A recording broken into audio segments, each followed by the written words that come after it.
একে তো মার্ডার করে দিত। যা অবস্থা আমি দেখছি আপনাদের সোশ্যাল মিডিয়ায়, এনারা যদি কয়েকজন যদি ওনাকে যদি গার্ড না দিত, এনাকে মার্ডার করে দিত তো ওরা। তারপরও তেনার ওপরে অত্যাচার করা হলো কেন?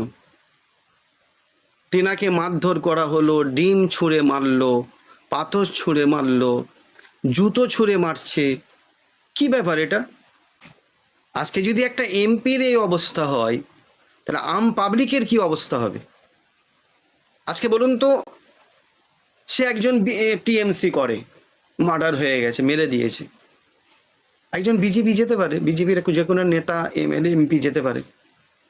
একটা টিএমসি যে কোনো নেতা এমএলএ এমপি যেতে পারে। সিপিএম এর যে কোনো এমপি এমএলএ একজন যেতে পারে, নেতা যেতে পারে, যেতে পারে। কিন্তু সেই জায়গাটায় এরা কি করতে চাইছে? অভিষেক বন্দ্যোপাধ্যায় তিনি হলেন এমপি। তিনি এমপি হয়ে, তৃণমূল পার্টির এমপি হয়ে তিনি একটা জায়গায় গিয়েছেন যে ভোট পরবর্তীকালে তাকে, যে মানুষটার বাড়িতে যাচ্ছিল তাকে মারা হয়েছে, মার্ডার করা হয়েছে। তিনি যেতেই পারেন, তিনি একজন এমপি হিসাবে যেতেই পারেন, তিনি এমপি হিসাবে যাবেন। কিন্তু যাবার আগে তিনি সকালে জানিয়েছেন, প্রশাসনকে জানিয়েছেন, এবং তিনি যাবেন, তিনি মানে সোশ্যাল মিডিয়ায় বলেছেন, সবাই বাংলার মানুষ জানে যে উনি আজকে যাবেন। তারপরও তেনার উপরে অত্যাচার করা হলো কেন? তেনাকে মারধর করা হলো, ডিম ছুঁড়ে মারলো, পাথর ছুঁড়ে মারলো, জুতো ছুঁড়ে মারছে। কি ব্যাপার এটা? আজকে তিনি একজন এমপি,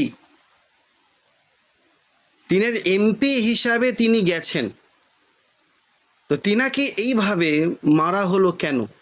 আচ্ছা, তারপরের কথা হলো, প্রশাসন জানার পরও প্রশাসন ওখানে যায়নি কেন? প্রশাসনকে তো আগে ওখানে থাকা দরকার ছিল। প্রশাসনের কাছে নিশ্চয়ই খবর ছিল যে অভিষেক বন্দ্যোপাধ্যায় এখানে ঢুকলে অভিষেক বন্দ্যোপাধ্যায়ের উপর অত্যাচার হতে পারে। কেন উনি জানতেন না? আজকে সব জায়গায় অত্যাচার করছে বিজেপি। যে হারে পশ্চিমবাংলায় অত্যাচার করছে, টিএমসির নেতাদেরকে মারধর করছে, তাদের ঘর বাড়ি ভাঙছে, তাদের পার্টি অফিসগুলো দখল করছে। আজকের প্রশাসন বিজেপির দালাল হয়ে গেছে, এই মিথ্যে মিথ্যে কেসগুলো দিচ্ছে। দেখছেন তো পুরো পশ্চিমবাংলা কি হচ্ছে? মিথ্যে মিথ্যে কেস দিয়ে পুলিশ তাদেরকে অ্যারেস্ট করছে। কোন বিধানসভায় মানুষ অশান্তিতে নেই? একটু দেখেন তো, প্রত্যেকটা এলাকার প্রত্যেকটা বিধানসভার মানুষ পেরেশানে আছে। আজকের অভিষেক বন্দ্যোপাধ্যায়কে মারলো, অপমান করলো, তাহলে পশ্চিমবাংলা কোথায় যাচ্ছে?